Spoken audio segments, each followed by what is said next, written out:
이른 아침부터 감사합니다. 오늘은 정말 지난 필리버스터 통해서 열심히 국민들에게 저희 당이 폐기를 호소했던 저희들은 국민 무제한 감시법이라고 부르고 정부에서는 테러 방지법이라고 부르는 이 법안을 현재 정부가 시행령을 만드는데 시행령에 독소 조항이 많기 때문에 시행령 폐기를 요구하는 시민사회와 우리 국회의원님들 기자회견을 열게 됐습니다. 참여연대 박근용 사무실장께서 오늘 사회를 맡아주시겠습니다. 감사합니다.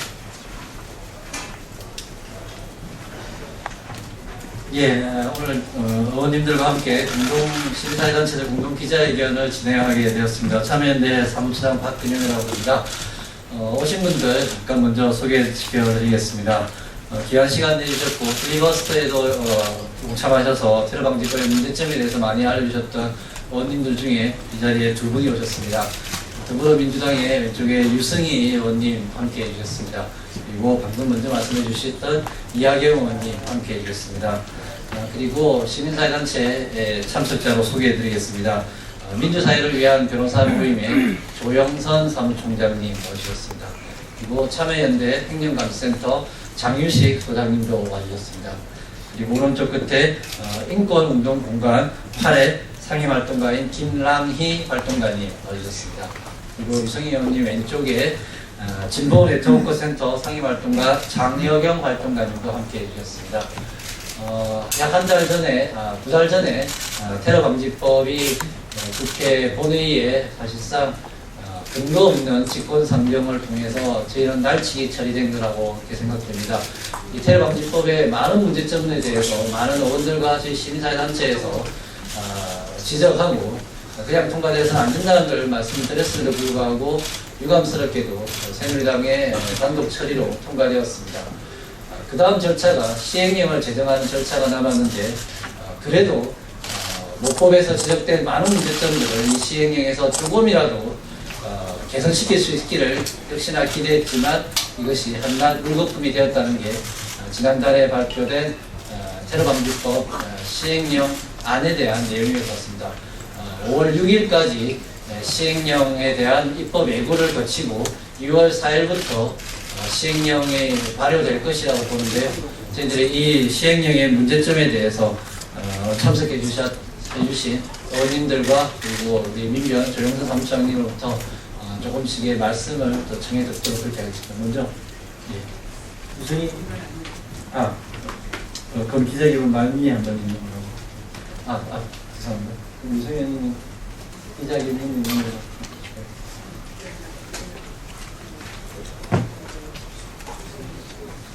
이거를 본인이 있는 걸로 죄송합니다. 조금 급하게 나와서요. 공동 입장문을 먼저 이하경 의원님이 읽고 나서 보충 말씀을 유승희 의원님과 조영선 사무총장님이 말씀드리는 걸로 이렇게 진행하도록 하겠습니다.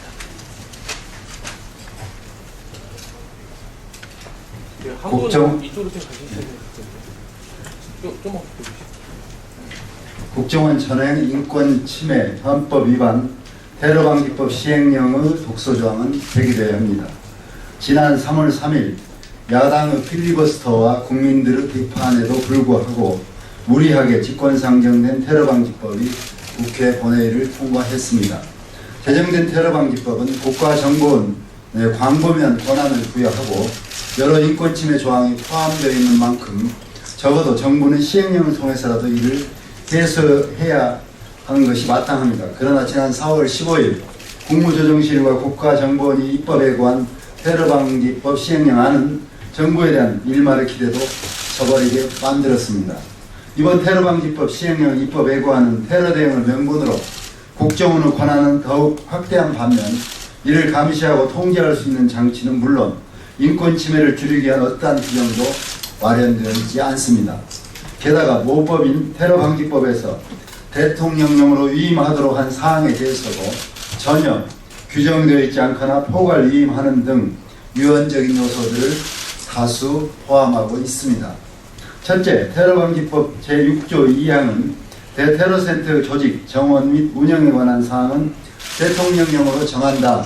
라고 규정하고 있음에도 이번 시행령안은 이 같은 사항을 전혀 명시하고 있지 않습니다. 국가테러대책위원회의 간사와 테러대책실무위원회 위원장을 겸하는 대테러센터의 장은 국가 대테러 활동을 원활히 수행하기 위해 필요한 사항을 처리하거나 관계기관의 장에게 지원 협조를 요청할 수 있고 테러 경보 발령, 다중이용시설 및 국가 중요 행사에 지정 협의할 수 있는 많은 권한을 부여되어 있습니다. 그럼에도 테러방지법 시행령 안에는 대테러센터의 조직, 구성 운영은 고사하고 대테러센터의 장이 누구인지조차 규정하지 않아 국정원이 해당 조직을 장악할 것이라는 우려가 여전히 높습니다. 따라서 대테러센터의 장을 누가 할 것인지 분명히 명시해야 합니다. 둘째, 테러방지법 시행령안은 국정원이 테러정보 통합센터, 대테러 합동조사팀, 지역 테러대책협의회, 공항항만테러대책협의회 등 각종 테러 관련 전담 조직을 구성하여 관계기관들을 주도하도록 하고 있습니다. 테러를 명분으로 활동 내용이 전혀 공개되지 않고 있는 국정원에게 정부 부처는 물론 시도 등 국가행정체계 전반을 주도할 수 있는 권한을 부여한 것입니다.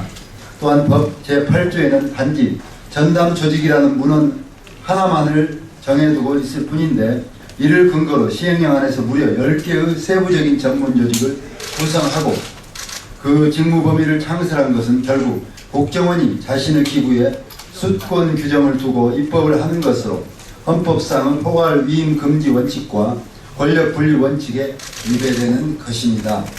셋째, 테러방지법 시행령안은 사실상 군사작전부대를 할 수 있는 국방부 소속 대테러 특공대를 경찰청장 등 테러사건 대책본부의 장의 요청만으로 민간시설에 투입을 허용하고 있으면서 이에 대해 민주적 통제장치는 전혀 마련되어 있지 않습니다.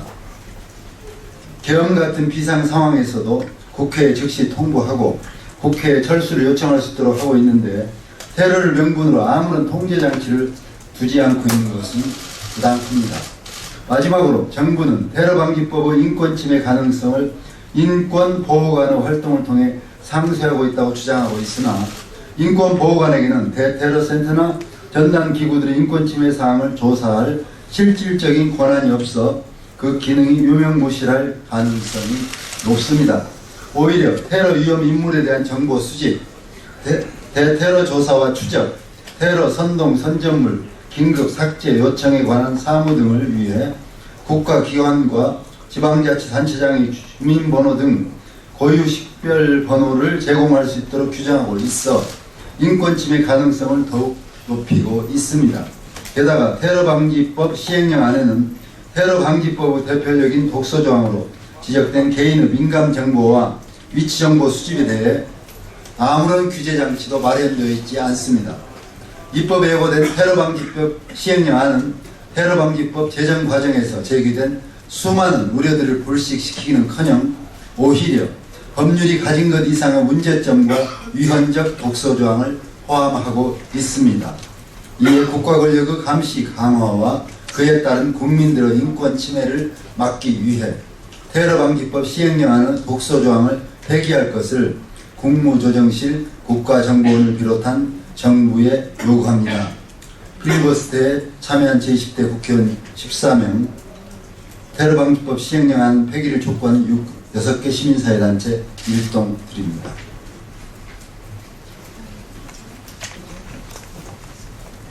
예,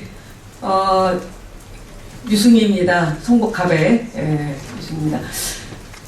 우선은 저희 이렇게 19대 국회 말미에 필리버스터에 참석했던 국회의원과 또 6개 시민사회 단체가 지금 이 테러방지법의 독소 조항을 더 강화시키는 시행령을 폐기하는 이런 기자회견을 갖게 되어서 굉장히 의미 있게 생각합니다. 그런데 지금 총선이 끝난 지 한 달도 채 안 되었는데 이렇게 시행령을 그동안에 저희들이 밤을 새워가면서 테러 방지법의 그 독소 조항이 무엇인지 여러 가지 그 위헌적인 요소 그리고 인권 침해 요소 그 다음에 헌법에 보장된 사생활 국민들의 사생활을 철저하게 파괴하고 침해하는 이런 부분에 대해서 일일이 다 지적했음에도 불구하고 전혀 개정에 정이 없는 이러한 시행령을 내놓고 있습니다. 특히 좀 전에 말씀드렸듯이 20대 총선의 이 민심이라고 하는 것이 철저하게 지금 후퇴되고 있는 우리나라의 민주주의, 특히 표현의 자유라든지 언론의 자유라든지 우리나라가 심각하게 완전 자유에서 부분의 자유국으로 강등이 되고 있고 지금 갈수록 그 언론 자유 지수가 굉장히 떨어지고 있는 이런 상황에서 테러 방지법의 시행령에 대한 독소 조항을 이 그대로 담은 채 지금 통과시키고 입법 예고를 하고 있는 지점에 대해서 정말 개전의 정이 없어도 너무 없다. 국민의 뜻을 몰라도 너무나 모른다. 현 정부가, 박근혜 정부가 이렇게 정말 답답한 심정입니다. 지금이라도 시행령을 통해서 저희 국회에서 지적한 그야말로 그 독소조항, 인권 침해적이고 그야말로 그 사생활을 철저하게 침해시키고 그다음 국정원의 과도한 그 권한을 부여해서 국민을 철저하게 사찰하려고 하는 그런 의도를 가지고 있는 이런 테러 방지법에 대해서 조금이라도 치유하려고 하는 그런 노력을 다시 한번 촉구를 합니다. 다시 한번 정말 국민의 심정을 담아서 이 민주주의가 철저하게 자꾸 후퇴하는 것에 대해서 우려를 담아서 다시 한번 말씀을 드립니다. 감사합니다.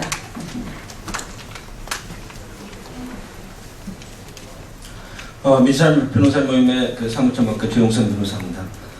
내용이와 이 말씀 많이 했습니다만은 저희가 이렇게 긴급하게 기자회견을 하게 된 거는 이 시행령이 오는 그 5월 6일까지 시행령 의견서를 제출하고 바로 다음 달인 6월 4일 날 이 시행령이 발효가 돼서 적용되기 때문에 시급하게 저희가 이렇게 기자회견을 하게 된 것이고 아마도 국정원 측에서는 19대, 29대 이 넘어가는 이 가두기를 이용해서 적당하게 넘어가려는 게 아닌가라는 생각이 들어서 좀 저희가 다급하게 나왔습니다.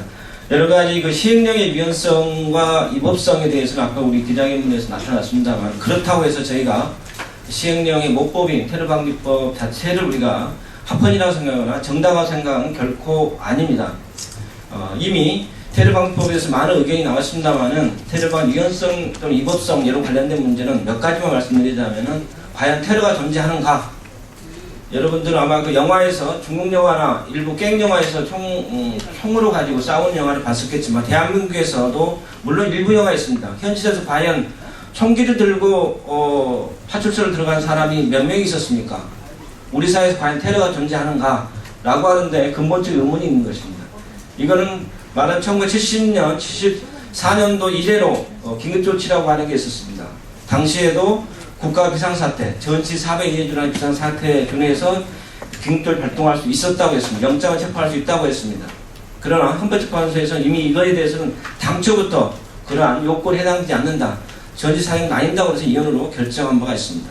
마찬가지로 테러방법이 존재하는 이 현재 상황에 과연 테러가 존재하는가? 여러분 기자님들은 어떻습니까? 이 부분들은 답을 해야 될 거라고 생각합니다. 또 하나는 이 테러라는 개념이랄지 여러 가지 내용이 나오는 전문기관이랄지 여러 가지 표현들이 갖는 명확성 원칙기관이랄지 포괄리 금종 위반이라고 하는 부분들이 있죠. 이번에 저는 개인적으로 가장 주목하는 부분들이 전담조직의 조직이라고 생각합니다. 제8조에 있는데요. 모법에서는 전담기구를 줄 수 있다라고만 되어 있습니다. 근데 이 전담기구를 줄 수 있다고 하는데 여기 10개 분야에 대해서 포괄적으로 지역협의회가 있고요. 한번 보십시오. 지역협의회가 있고 공항항만이 있고 테러사건 대책본부가 현장지휘본부가 있고 화생방, 테러 복구, 테러 대응구조대, 테러 정보통합, 테러 작동조사팀. 과연 이 표현만 가지고도 그 업무 구별이 되지 않고 있습니다. 그게 그거입니다.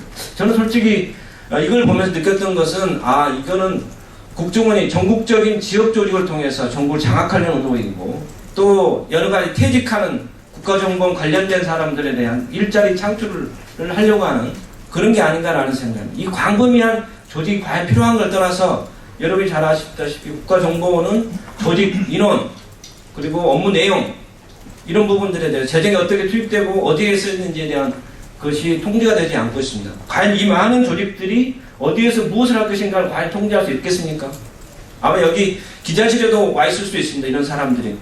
왜냐하면 대체로 정보통합센터라는 이 명목하에 조직원들이 여기 국가의 기자실에 와서서 매 순간 기자들의 또는 의원들의 일거수일투족을 감시, 통제, 보고할 수 있다는 거죠. 특히 국가정보는 수사권한을 갖고 있습니다. 지금 말년을 보내고 있는 김용필 그 과거 중앙정보 초대 원장은 나중에 중앙일보와에서의 어떤 그런 자기 해고록을 쓰면서 중앙정보부에 수사권을 준 것은 가장 큰 실책이었다라고 합니다. 왜냐하면 자기도 나중에 사찰받았던 그 뼈아픈 경륜이 있기 때문이죠. 이 테러방지법이나 시행령이라고 하는 이것이 갖는 이 괴물성은 단순히 여당이나 야당이나 또는 보수냐 진보자이냐 언론이냐 또는 금융이냐라고 하는 분야의 문제가 아니라 우리 사회가 모두가 국가정보원의 정보기구에 의해서 통제되고 감시되어진다고 하는 사실입니다. 지금의 여당이 이 법을 만들었지만 만일의 정권이 바뀌면 그들이 또한 먹잇감이 될 수 있을 겁니다. 이거는 우리 사회에서 태어나서는 안 될 괴물과 같은 것으로서 반드시 폐지돼야 되고, 그런 면에서 이번에 시행령이라는 것은 그 하위법으로서 당연히 무효인 거죠. 형사소법에서 보면 증거법에 독수독가 이론이라는 게 있습니다. 동남에서 맺은 열매는 독이 든 과실일 수밖에 없는 거죠. 위헌인 모법에서 만들어진 위헌인 시행령, 이건 당연히 위헌인 거죠. 그런 면에서 당장은 시행령을 시행하는 것을 보류해야 되고, 다음 20대 국회에서는 반드시 이 테러방지법을 폐지하도록 오늘 국회에서 나서야 한다고 생각합니다. 예, 감사합니다. 예, 이야기 유성희 의원님 이어서 조용히.